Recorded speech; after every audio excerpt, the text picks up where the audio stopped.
안녕하세요. 여러분, 광교 성서당 요한복음 강의 첫 번째 시간입니다. 안녕하세요. 감사합니다. 열렬한 박수로 환영해 주셔서 감사합니다. 그럼 기도하고 바로 강의를 시작하겠습니다. 하나님 아버지 감사합니다.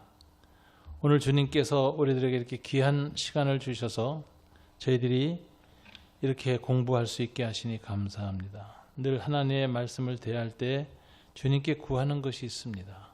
사람의 지혜가 아니라 성령님의 지혜와 은혜로 하나님 말씀을 배울 수 있도록 우리를 축복해 주시옵소서. 예수님 이름으로 기도드립니다. 아멘.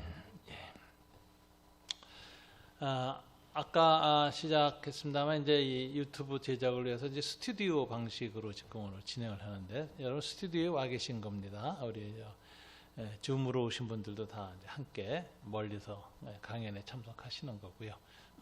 그래서 이제 첫 시간 40분 하고 10분 쉬고 40분 이렇게 해서 40분짜리 두 강좌를 이제 녹화하고 만드는 겁니다. 첫 번째 강좌입니다. 첫 번째 이제 요한복음의 이제 신학과 구조 이렇게 해가지고 요한복음 이제 서론을 지금 하는 겁니다. 우리가 이제 성경 연구할 때 이번에 이제 요한복음을 공부하지만 사실은 사복음서를 다 공부하는 겁니다. 이번에 목표가 그거예요. 그래서 여러분들 그 숙제를 내줬잖아요. 숙제는 성서학당에서 제가 예수란 누구인가라고 하는 거 16개가 매주 2개씩 보고 오도록 나가고, 중간에 또 한두 개씩 특별한 거 요한복음과 관련돼서 설교했던 동영상 이런 게 조금 추가로 나갈 거예요. 그런데 이제 그거를 본격적으로 써서 내주셔야 되는 이유가 있습니다. 왜 그럴까요? 우선 이제 이 마태, 마가, 누가 이 세 가지는 공감복음이라고 부르고요. 요한복음은 제4복음서라고 이렇게 불러요. 그 이유가 뭐냐? 마태, 마가, 누가는 예수님을 바라보는 관점이 공통적이에요. 그래서 공관복음 이렇게 되는 겁니다. 관점이 같다. 근데 뭐가 이제 이 마태, 마가, 누가는 같으냐? 예수님의 생애를 이렇게 기록하는 이 복음서 기록에 있어서 각각 특징은 있어요. 마가의 특징이 다르고 마태의 특징이 다르고 누가의 특징이 다릅니다. 그리고 그 복음서를 첫 받아들었던 청중도 다 달라요. 마가는 로마에서 네로 시대에 박해를 받고 있던 이방인 크리스찬들과 로마로 가서 모여있던 유대인 크리스찬들을 향해서 쓴 게 마가복음이어서 이 로마에 있는 그리스도인들에게 고난받는 이런 청중이 있고요. 요한은 에베소 지역에 이제 아니죠. 누가는 데오빌로 가카라고 하는 그리스 사회의 아주 상류층에 있는 사람에게 그리스의 그 역사 기술 방식으로 예수님의 생애를 기록한 거예요. 그래서 이 누가가 그 기록 방식은 현대인들한테 가장 맞습니다.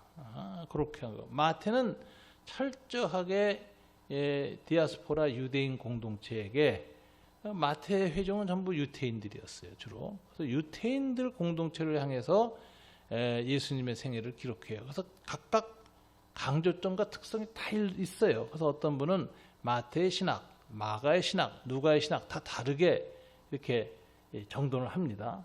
그럼에도 불구하고 세 개를 공감복음이라고 이렇게 이름 부른 이유는 기록하는 방식이 소위 연대기적 순서에 따라 기록했다. 예수님의 태어남, 그 다음에 이제 세례 받으시는 장면, 그리고 이제 뭐 예수님이 갈릴리 초기 사역부터 이렇게 해가지고 이제 1년, 2년, 3년 쭉 시간에 따라서 흘러다 마지막에 예루살렘에서 죽으시고 부활하시는 이야기, 그죠? 시간의 순서를 따라 쭉 기록을 했기 때문에 관점이 비슷해요. 그래서 이제 이 공감복음서는 예수님의 어떤 모습을 보기가 좋으냐? 역사적으로 2000년 전에 유대 지역에서 또 갈릴리 지역에서 예루살렘에서 살아가시던 예수님의 역사적인 모습을 가장 잘 볼 수 있는 책이 공감복음입니다. 시간의 순서를 따라 썼기 때문에. 그래서 이제 공감복음서를 읽어야 되는데 요한복음은 조금 달라요. 이거 왜 제사복음서라 그러냐? 요한복음은 시간의 순서를 따라 예수님의 생애를 기록하지 않았습니다. 어떤 주제에 따라서 시간을 막 뒤섞어 놨어요. 장소도 막 뒤섞어 놨어요. 그래서 요즘 아주 젊은 SF 소설 많이 보는 사람들한테 오히려 맞는 구조예요. 시간의 순서가 막 앞뒤로 뒤바뀌어져 있고 장소도 막 뒤바뀌어져 있어가지고 옛날에 그 역사적 순서, 시간의 순서 따라서 읽던 사람들한테는 혼란이 되는 그런 방식으로 기록을 했어요. 그러니까 요한복음은 굉장히 주관적이다. 이런 특징을 갖고 있어요.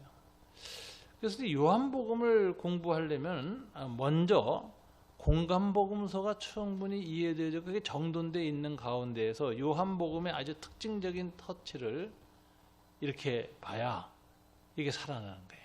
그래서 이제 마태, 마가, 누가복음은 옛날 그림으로 말하면 자세하게 세밀하게 쓰는 세밀화, 구상화 같은 사진과 비슷하게 찍는 그런 그림 방식을 쓰고 있지만 요한복음은 완전히 추상화에 가까운 방식이에요. 근데 이 두 가지가 같이 섞여져야 예수님을 우리가 잘 알 수가 있습니다.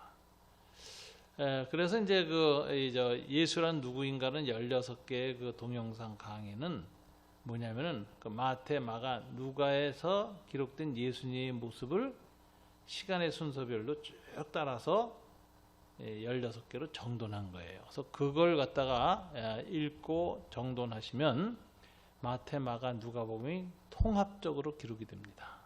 그리고 이제 요한복음을 통해서 거기에서 가장 강렬한 부분, 인상적인 부분들만 인상파 화가들이 그림 그리는 방식으로 이렇게 딱 주목을 하는 거죠. 이렇게 해서 이제 사복음서를 이해합니다.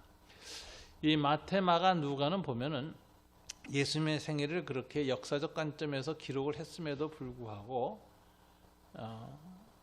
기록이 조금씩 달라요.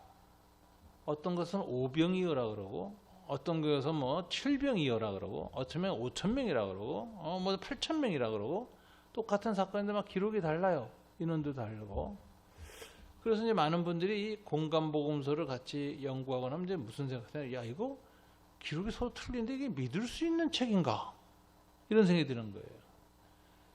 근데 그런 그 생각 이해는 충분히 되는데 그런 이 서로가 상충되고 틀린 기록이 서로 나오니까 어떤 게 진짜지? 하고 못 믿겠다고 교계를 갸우뚱거리는 이런 태도는 현대인의 특징이라는 걸 기억하셔야 돼요.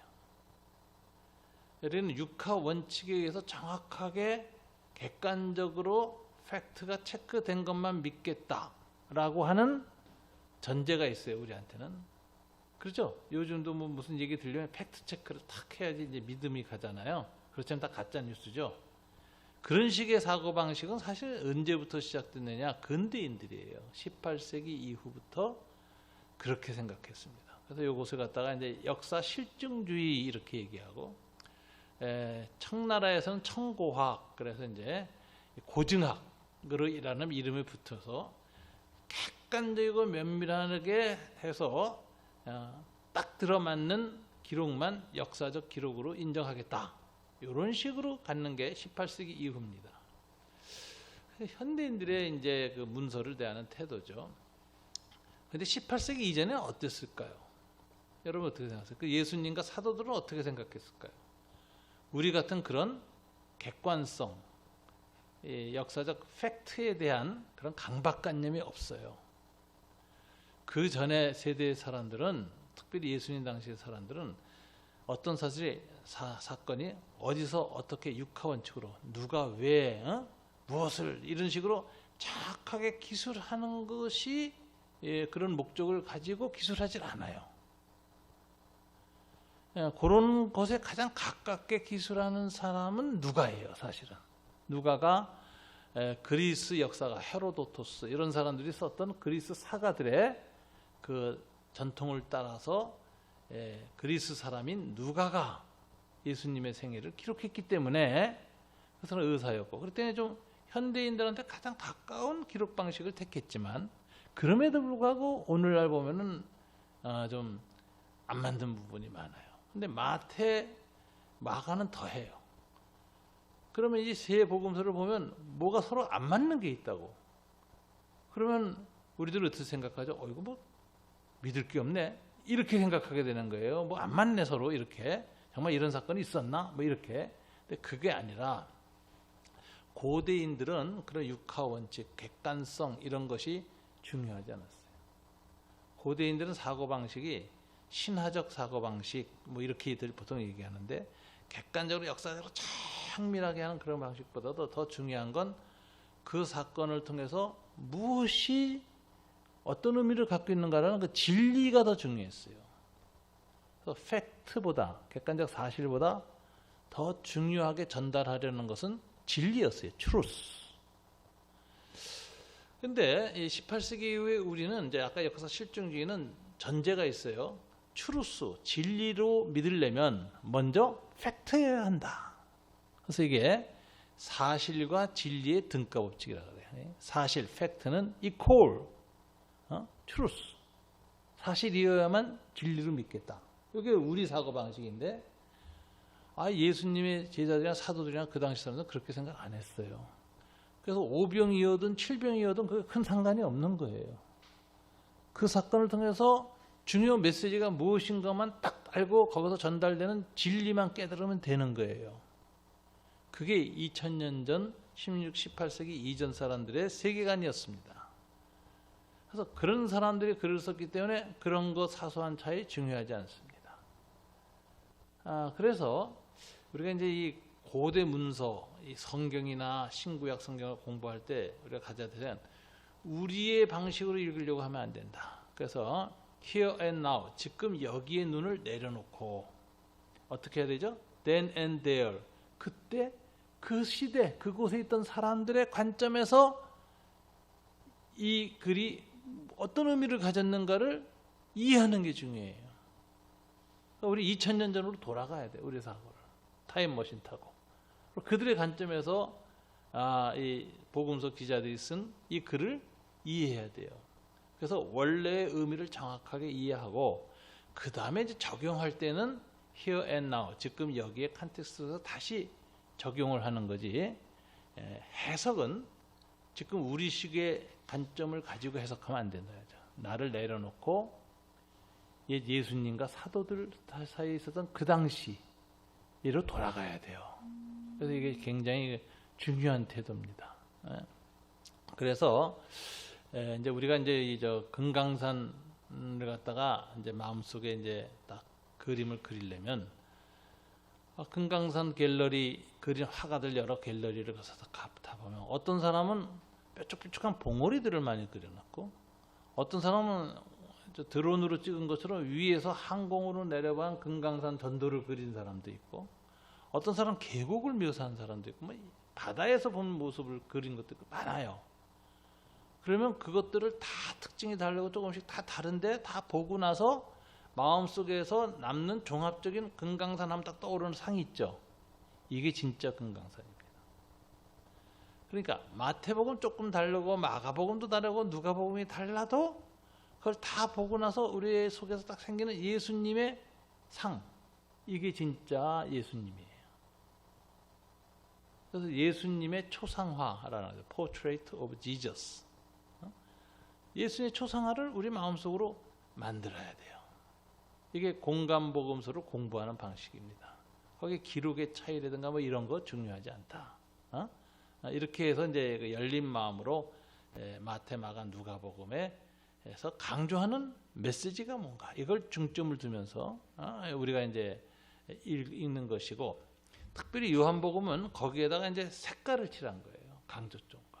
그래서 요한복음은 이제 저는 이제 물과 피로 덧칠했다 이런 말을 하는데 이 요한복음은 아주 그런 독특한 또 해석학적 특징이 있습니다. 그래서 이번 학기에 우리가 이제 강의 열면서 요한복음 공부하는 태도는 일단 공간복음서를 다 실제로 역사적 시공간성에서 얼개를 갖도록 공부해야 된다. 그거는 자습이다.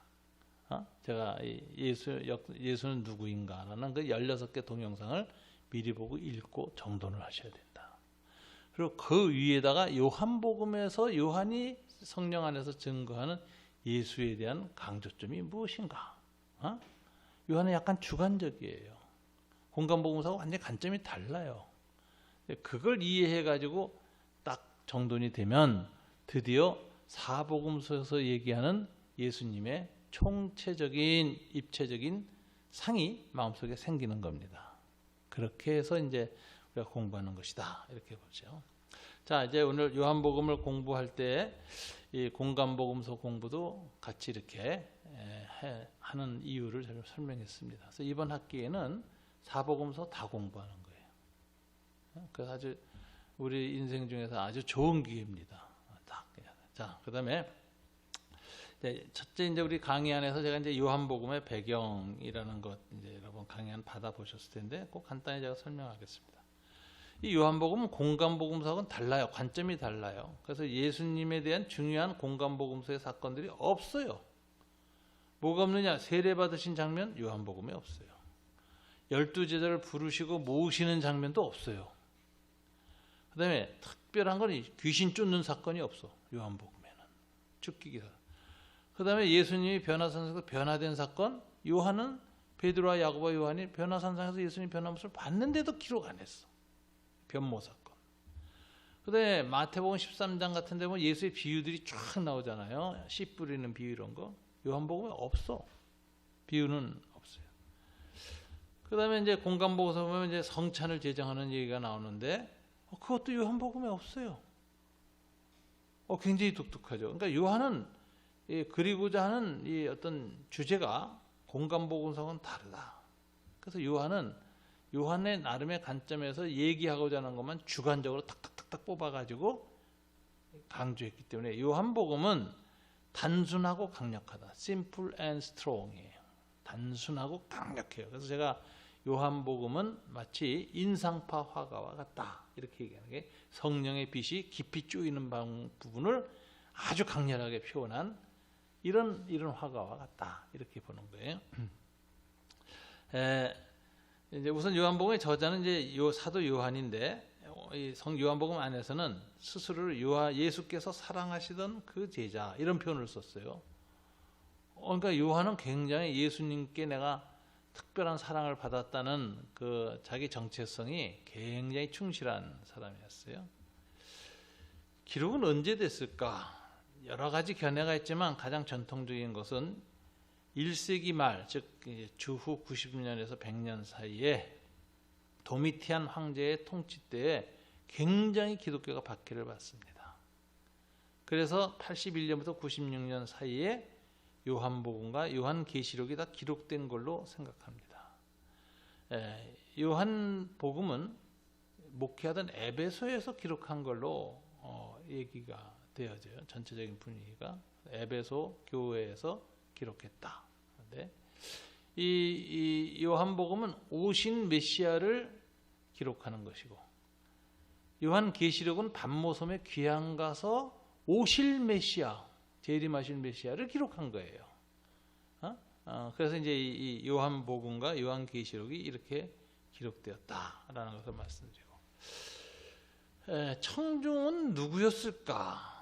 이 에베소 교회에 모였던 요한 공동체에는 두 가지 사람들로 구성됐다는 걸 쓰여져 있습니다. 유대인 기독교인들, 유대인으로서 예수를 믿고 메시아로 받아들인 사도 요한 같은 유대인 크리스찬, 그거 하나 하고, 두 번째는 유대인도 아니고 이방인인데 복음을 듣고 예수를 믿은 개종한 이방인들, 이들이 이제 다 있는데, 이 개종한 이방인들은 특징이요, 맨 처음에는 유대교로 개종했다가 다시 기독교로 개종한 사람이 많았어요. 이 사람들의 공동체를 이제 쓰는데, 유대 회당과는 이제 결별하고, 그 다음에 예수가 누구인가를 다시 강하게 증거하기 위해서 쓴 거예요. 예수가 그리스도이심을 재확증하는 것으로 쓰는 것입니다. 그래서 이제 요한복음 20장 31절이 요한의 복음을 기록한 목적이에요. 거기 보면 이렇게 되어 있죠. 예수께서 다른 많은 표적들을 행하셨지만 내가 그 중에서 이것을 기록하면 하는데, 이건 7개의 표적만 기록해 놓은 책이에요. 그래서 요한복음은 어떤 책이냐? 7개의 표적의 책, The Book of Seven Signs, 이렇게 돼. 7개의 표적들의 책이라 그래요. 근데 요한이 그렇게 말해요. 내가 이 7개의 표적만을 기록하는 이유는 두 가지 목적이 있다 이렇게 얘기를 해요. 첫째, 요한복음 20장 31절 상반절이죠. 오직 이것을 기록함은 너희로 예수께서 하나님의 아들 그리스도이심을 믿게 하려 함이요. 즉 뭐죠? 예수가 메시아라는 것을 믿게 하려고. 이걸 기독론적 관점이라고 해요. 쓴 목적이 그거예요. 내가 7개 표적을 쓴 이유는 예수가 메시아이심을 믿게 하려는 거. 그러니까 이게 유대인들이 이 기독교로 개종하기 전에는 예수가 메시아라고 인정 안 했죠. 그 바리새인들하고 똑같았단 말이에요. 그 다음에 초대 유대교에 개종한 이방인들이 있었지만 이 사람들은 유대교로 개종했다가 이 회당을 통해서 사도들이 너희들이 믿고 구약 성경을 읽으면서 기다렸던 메시아가 오셨다. 그분이 예수님이다. 죽었다가 부활하셨다라고 하니까 그 사람이 또 다시 교회로 나오게 되는데 이 사람들에게 그 믿음을 아주 확실하게 하기 위해서 요한은 요한복음을 썼는데 그 중에서 중심으로 7개의 표적을 기록했다. 그래서 오직 이것을 기록함은 너희로 예수께서 어떻게 하나님의 아들 그리스도 메시아이심을 믿게 하려 하며, 이 그리스도라는 말은 메시아죠. 기름 부음을 받은 자라는 믿게 하려 하며, 이게 첫째 기독론적 목적이에요. 두 번째 뭐죠? 요한복음 31장 B, 또 너희로 믿고 그 이름을 힘입어 생명을 얻게 하려 함이라. 구원론이에요. 구원론. 영생을 얻게 하려고. 근데 여기서 너희로 믿고라는 단어가 현재 진행형이다라는 거죠. 끝난 게 아니에요. 이게 무슨 소리냐? 현재 진행형이라는 이 본문은 어떤 의미를 갖느냐? 한 번 믿는 걸로 끝나는 것이 아니라 이미 믿은 사람이 계속해서 믿음을 유지하게 하려는 목적으로 썼다. 그렇게 계속해서 너희로 현재 진행형으로 계속해서 믿어야 어떻게 돼요? 영생을 얻는다. 구원론적 관점인데 이게 현재 진행형이다. 그래서 이미 믿는 사람들이 계속적으로 믿게 하도록, 믿음에 계속 거하도록 하는 목적이 요한복음의 기록 목적이다. 그래서 요한복음은 이제 왜 씌어진 것이냐? 요한은 신자들에게, 그러니까 그 중에서 유대인들에게 특별한 초점을 맞춰서 그들의 불신 친구들과 아직 예수님을 모르는 유대인들과 그 다음에 친척들, 그리고 회당 안에 들어와 있던 유대교로 개종했던 이방인들에게 예수가 하나님의 아들 그리스도이시라는 사실을 믿게 하고 또 그 믿음을 계속 잘 유지하도록 해서 구원을 얻게 하려는 목적으로 요한복음이 씌워졌다. 이것이 이제 요한복음의 핵심 메시지입니다. 그래서 이 강의 안에 보면 요한복음의 신학과 메시지 이렇게 돼 있죠. 요한의 신학은 세 가지. 첫째, 기독론. 예수가 하나님의 아들 그리스도임을 믿게 하려고. 두 번째, 믿어서 어떻게? 영생을 얻게 하려고. 너희로 믿고 그 이름을 힘입어 생명을 얻게 하려 합니다. 여기서 믿고가 한 번 믿고 끝나는 것이 아니라 현재 진행형 동사를 썼으니까 계속해서 믿음을 유지하고 강화시켜서 이런 뜻이죠. 그러니까 이렇게 해서 하는 것이. 그 다음에 이제 요한복음의 이제 특징 중에 신학의 특징은 예수님을 해석할 때 성례전적 해석을 한다. 이런 이제 신학자들이 얘기할 때 이게 성례전이란 말은 이제 이 교회가 예수 그리스도 정하신 거룩한 예식이 있어요. 하나님의 임재가 일어나는 예식이 있는데 두 가지입니다. 세례와 성찬. 세례는 물로 씻는 거예요. 자, 성령 세례는 하나님이죠. 그러니까 성령이 우리의 죄를 씻는 건 하나님만 하는 거지 우리가 하는 일이 아니에요. 근데 예수님은 부활하셔서 제자들한테 너희는 가서 성부와 성자와 성령 이름으로 세례를 주고 했거든. 그럼 사도들이 하는 세례는 뭐냐? 사도들이 하는 세례는 물세례예요. 물세례를 주도록 했어. 그럼 물세례란 뭐냐? 성령 세례 받은 사람, 성령님께서 죄를 깨끗이 씻은 사람을 성령 세례 받았다는 걸 확증해주는 외적 표현이야. 그게 물세례예요. 그걸 하도록 해서 물세례가 굉장히 중요한 거예요. 성령 세례에 대한 외적 증거예요. 그 다음에 이제 성찬. 예수님의 피, 특별히 떡과 피, 이거 말이죠. 이제 포도주로 상징되어지는데 물과 피, 이거 굉장히 중요한 거예요. 이게 성례전적 특징이에요. 그래서 요한복음에는 이 복음서에 다른 복음서에 없는 특징이 나타나는데 예수님이 죽으시는 장면을 기록했을 때 19장 34절에 보니까 이렇게 돼 있습니다. 그중 한 군인이 창으로 옆구리를 찌르니 곧 피와 물이 나오더라.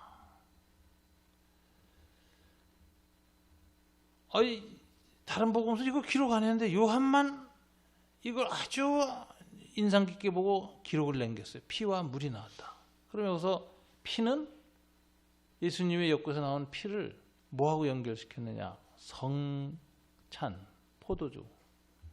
물은 죄를 씻기는 세례와 연결시킨 거예요. 예수님이 그걸 이루셨다. 그러니까 예수님의 전 생애를 물과 피라는 성찬적인 이미지를 가지고 담보 해석하고 있어요. 그래서 이걸 성례전적 해석이라고 하는데 이게 요한복음에 나타납니다. 그래서 제가 아까 그랬죠. 마태, 마가, 누가는 연필로 그린 모사와 같은 것이지만 요한복음은 물과 피로 강조해서 그려놓은 수채화 같다. 그게 덧입혀져 있어요. 그래서 이 요한복음의 특징이다. 이렇게 우리가 볼 수가 있겠습니다. 자, 그러면 이제 요한복음의 메시지가 이제 뭔가 하는데 그게 이제 크게 이제 세 가지로 이제 세 가지로 볼 수 있는. 첫째는 예수 그리스도의 창조주 되심이 요한복음 1장 1절부터 18절 사이에 나와요. 그건 내가 조금 이따 설명하겠습니다. 본론으로 들어가면서 창조주 되심, 이 프롤로그예요. 그 다음에 이제 요한복음 11장까지인데 나자로가 부활하는 사건까지 7개의 표적이 기록되어 있습니다. 요한이 그랬죠. 이 책에 기록되지 않은 많은 표적을 행하셨는데 그 중에 내가 7개만 골랐다 그래요. 그럼 7개는 아주 대표적인 표적인데 지금 뭐냐? 예수 그리스도 오심으로 말미암아 새로운 시대가 도래했다. 하나님 나라가 이제 완전히 이제 용서와 은총의 시대가 열렸다라는 것을 보여주는 표적, 사인이에요. 이 사인이라는 것은 뭘 가르쳐요. 사인이라는 거예요. 우리 표시죠, 표시. 뭘 가르치는 거예요. 새로운 시대가 왔다는 걸 알려주는 사인으로서의 이적이 일어나는 거예요. 7개의 표적. 그래서 이게 이제 7개의 표적이 11장까지 나오고 12장부터는 이제 요한복음 마지막 21장까지는 예수님의 긴 가르침, 설교, 뭐 여기 이제 강화라고 하는데 디스코스인데 이게 이제 주로 길을 나오는데 여기서 초점이 뭐냐? 성령 하나님, 예수님이 죽으신가 부활 후에 성령이 오셔서 너희를 어떻게 할 것인가를 예수님이 쭉 미리 얘기를 해요. 그래서 이제 이 12장 이후부터 21장까지는 성령론적 관점을 가지고 이해해야 돼요. 그래서 이제 이 세 가지다. 예수님의 창조주 되심, 예수님의 메시아 되심, 그게 7개의 표적, 그리고 그로 인해서 얻는 영생을 이야기하고 그 다음에 계속해서 믿도록 성령께서 이제 어떻게 하시는가 하고 이제 맨 마지막에 이제 사도들의 어떤 그 승계, 이게 이제 에필로그로 나와요. 요한복음 21장이죠.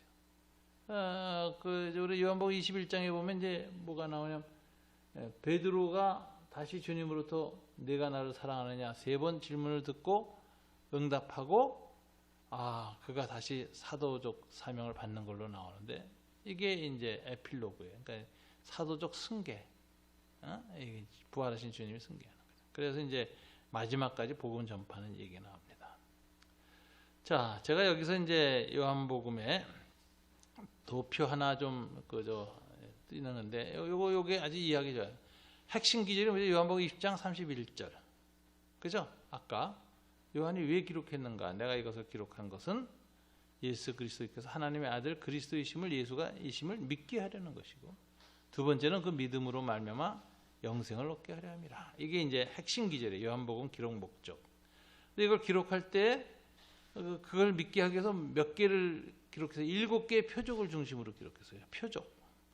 근데 표적에 대해서는 이제 설명을 해야 돼.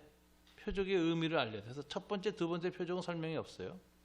세 번째 표적부터는 이적을 행하고 나선 그 이적과 연관된 긴 설교를 하셔. 표적 더하기 설교, 이게 강화라 그래요. 그게 쫙 나와요. 그리고 초반보다는 갈수록 강화가 길어져. 그러니까 요한복음은 표적으로 시작해서 강화로 끝맺는, 그리고 강조점은 사실은 강화에 돼 있어요. 표적은 이제 접촉점이고 진짜 메시지는 일곱 강화가 있다. 근데 이 강화에서는 아주 놀라운 일이 있는데 7개의 계시가 나와요. 계시. 그래서 이 계시는 이제 I am이라고 하는 건데 7개의 I am, 예수님의 자기 계시가 나오는데 이게 이제 나는 세상의 빛이다. 나는 생명의 떡이다. 나는 양의 문이다. 나는 길이요 진리다. 나는 부활이요 생명이다. 이게 전부 다 I am 메시지라는 거예요. I am 해놓고 자기를 설명하는 거예요. 근데 이 I am 메시지라는 것은 구약에 시내산에서 하나님이 자기를 모세에게 보낼 때 자기의 이름을 여호와라고 불렀어요. 근데 여호와라는 신명이 I am이에요. 그거 풀으면 I am who I am. I am that will be. 그래서 I am이라는 것은 하나님이 여호와라는 신명인데 여호와라는 신명은 하나님이 자기를 계시할 때 쓰는 방식이에요. I am. 근데 예수님이 그걸 7번 했어. I am 메시지가 나와요. 그러니까 이게 예수님의 강화 중에 아주 피크예요. 그냥 산 꼭대기 최고 정상. 이게 I am 7개. 그러니까 이 7개의 표적 연결된 강화, 그 다음에 7개의 예수님의 자기 계시가 막 I am으로 7개가 나와요. 이런 식으로 구조가 되어 있고 이 사이사이에 요한복음의 기록 목적이 뭐라 그랬죠? 너희로 하여금 예수가 메시아이심을 믿게 하고 두 번째 그 믿음으로 말미암아 어떻게? 구원을 얻게 하려 함이라 그랬잖아요. 믿고 구원받은 사람들의 간증이 계속 예의 해서 들어와야 돼. 그게 요한에만 있는 에피소드들이에요. 니고데모 이야기, 사마리아 여인 이야기, 뭐 이런 게 다 나중에 마지막에 보면 도마 이야기도 나오죠.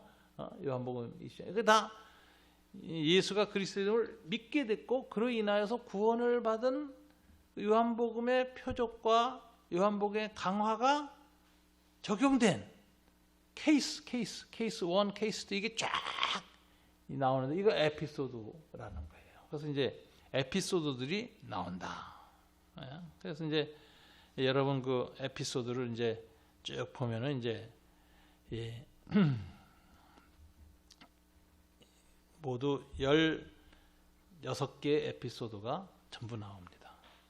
그래서 이제 이 나중에 요한복음의 이제 그 구조를 보면은 이렇게 요한복음 20장 31절이 핵심 기록 목적이고 거기에서 표적들 7개, 그다음에 표적이 이어붙어 나오는 긴 설교들, 그죠? 그 다음에 그 중에서 설교 안에서 아주 중심되는 게 I am 나는 누구다 하는 그 예수님의 7개의 계시, 여호와 계시, 내가 여호와라는 걸 계시하시는 7개의 메시지 하고 그 다음에 이제 그것을 보고 믿고 구원을 얻는데 성령께서 오셔서 이제 어떻게 그 구원을 계속 이루어 가실 것인가. 그게 이제 12장 이후에 쫙 이렇게 나오는데 이런 식으로 보고 그거와 연관된 수많은 에피소드들이 계속해서 나옵니다. 제가 이제 그 설명은 드렸습니다만 요한복음은 이 에피소드 뭐 할 때 시간의 순서 따라 하잖아요. 그래서 공생에 돌아가시기 마지막에 있었던 일을 요한복음 맨 앞에다 갖다 놓기도 해요. 막 뒤죽박죽 섞어놨어요. 근데 장소도 갈릴리에 갔다가 유대로 갔다가 또 갈릴리에 갔다가 막 섞어놔가지고 이게 이 공간복음적 사고를 가지고 읽는 사람을 헷갈리게 해놨어요. 그래서 이제 내가 생각하되 요한복음 요즘 젊은 세대한테 맞다. 시공간이 막 뒤섞이는 그 아주 복잡한 구조를 가진 드라마가 요즘 많잖아요. 그런 식으로 요한은 아주 썼다. 요한복음의 특징들을 몇 가지 이제 살피고 끝내면 이제 첫째 강의는 끝날 것 같습니다. 요한복음의 특징들 하면은 우리 강의 안에 네 번째 부분인데 이제 오늘 두 번째 강의는 이제 구조하는데 이제 주로 쓸 거예요. 요한복음의 특징들 하는데 그거도 지나가서 네 번째 요한복음의 특징들. 첫째 신학적 특징. 아까 얘기했죠. 신학적 특징은 교회론적이에요. 그래서 성례전적이에요. 세례와 성찬을 아주 하는 성찬 공동체를 중심으로 했고, 종말론이 실현됐다는 게 강조돼요. 그러니까 예수가 오신 게 종말의 시작이야. 성령이 임재하신 것도 종말의 시작이야. 마지막에 성부 하나님의 심판 재림만 있으면 다 끝나는 거예요. 그러니까 이미 성자 하나님, 성령 하나님이 이미 오셔서 하나님의 종말은 이미 시작됐다. 이래서 실현된 종말론 특징이 있습니다. 그것이 나타나고요. 그 다음에 이제 이원성이라는 게 강조돼요.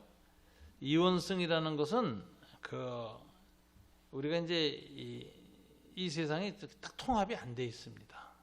우리 같은 경우는 영혼의 생각하고 육체의 생각이 항상 갈등을 일으키죠. 영육 간에. 또 교회 이야기하고 세상하고 항상 갈등이 있죠. 이건 뭐냐면은 죄로 말미암아서 하나님의 세계가 타락했기 때문에 이렇게 둘로 갈라서 서로 다른 성격이 갈등하고 있는 게 인간의 현실이에요. 이걸 이원성이라 그래요. 그런데 이 갈등을 참 못 참고 말이에요. 이럴 수 있어요. 어느 한쪽만 택할 수 있어. 그래서 나는 몸에 있는 건 생각하고 영혼의 것만 관심 두겠다. 이렇게 되는 걸 뭐라 이원론이라 듀얼리즘. 그건 치우치는 거예요. 그래서 초대교회 이단은 전부 듀얼리즘이에요. 둘 중에 하나만 택하는 거예요.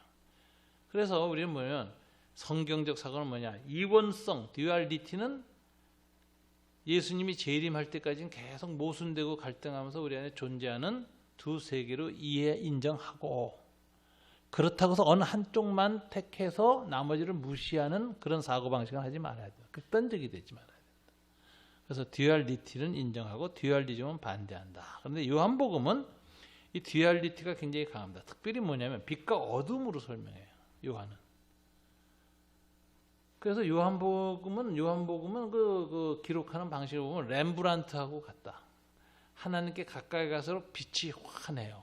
그래서 두 사람 나와요. 에피소드에 초기 에피소드에 보면 니고데모 나와요. 이거는 밤에 예수를 찾아온 어둠에 속한 인물이에요. 그래서 예수님이 거듭난 것을 얘기하는데 못 알아듣고 야단 맞고 끝나. 그러니까 어둠. 근데 반면에 사마리아에는 낫에 속한 여자고 환하게 예수의 메시아 되심을 깨닫고 자기 동네로 돌아가서 내가 메시아를 만났다고 막 전파해요. 빛에 속한 여자예요. 이런 식의 글이 굉장히 나와요. 그래서 가룟 유다도 요한복음에 있는 거죠. 나가니 밤이로라 이래요. 예수를 부정하고 예수님이 준 떡을 받아먹고 나갔다. 그럼 되는데 요한은 거기다 나갔는데 밤이었다. 이건 뭐냐? 영원한 밤으로 갔다는 거지. 그러니까 요한은 예수님은 기록하는데 내가 인상파란 말을 했죠. 빛과 어둠으로 강렬하게 하는 고호 같은 사람들의 인상파, 고호 고갱 같은 사람이 그런 법을 썼고 거기에다가 또 강렬한 색채로 집어넣어서 예수의 그 씻게 하는 물의 성령의 정화의 은총과 더불어서 죄를 용서하는 피가 된 그런 그림을 그려냈다. 그래서 요한복음에는 이 이원성이 있다. 그렇다고 이원론은 아니다. 이렇게 정돈해야 됩니다. 세 번째, 문체에 있어서는 연대기적인 기록이 아니라 제가 설명했죠. 주제별 기록이고 표적, 사건, 강화, 메시지 이런 스타일로 단순 반복 기록하였다. 상징이 많고 아이러니가 나와서 아주 이걸 읽으면 인상이 깊이 남아요. 그래서 요한복음은 계속해서 다음 세대들한테 전달하기가 쉬운 이야기, 에피소드들이 계속 있어요. 그래서 이게 구전 문학의 특징이다. 왜냐하면 글로 쓴 게 아니라 말로 전승되려니까 강렬한 대비가 있어요. 이게 요한복음의 특징이에요. 요한복음의 이제 특징 아까 나왔는데 족보와 탄생기사, 축기기사 아까 그랬죠. 스토리 전개도 순서 공간 따라 하지 않고 왔다 갔다 하고 예루살렘 갈릴리가 그냥 순식간에 왔다 갔다 해요. 요한복음은. 그래서 막 시간 이동, 공간 이동하는 것처럼 이렇게 해놨어요. 고근간 복음서와는 달리 유대를 중심으로 하고 있고 유대의 대절기 특별히 유월절하고 굉장히 강조하고 있어요. 이게 성례전적이기 때문에 예수의 피 흘림, 죽으심 이가 강조하는 거죠. 그래서 예수님의 장사전 기름 부음, 막달라 마리의 빈 무덤 증언 뭐 이런 것들이 요한복음의 독특한 특징입니다. 그래서 요한복음 강의 오늘 1강을 이렇게 요한복음의 특징, 신학, 메시지 이걸 제가 간단히 정돈했습니다. 그러니까 이제 여러분 기억만 하시면 돼요. 첫째 강의는 딱 한 가지예요. 20장 31절이 핵심 기절이다. 그것을 증거하기 위해서 7개의 표적을 기록했다. 7개의 표적의 책이다. 그 설명하기 위해서 긴 설교가 뒤따라 나온다. 그리고 그 설교 중에 7개의 팍 여호와 계시가 나오는데 나는 누구다. 라는 I am 메시지가 7번 나온다. 그렇게 해서 예수님을 메시아로 믿은 사람이 그 믿음을 계속 유지하고 구원을 얻게 하기 위해서 성령이 오셔서 하시는 역사를 12장 이후에 길게 예수님이 얘기를 한다. 이렇게 정돈이 됐습니다. 자, 오늘 첫째 강의 여기서 마치겠습니다. 감사합니다.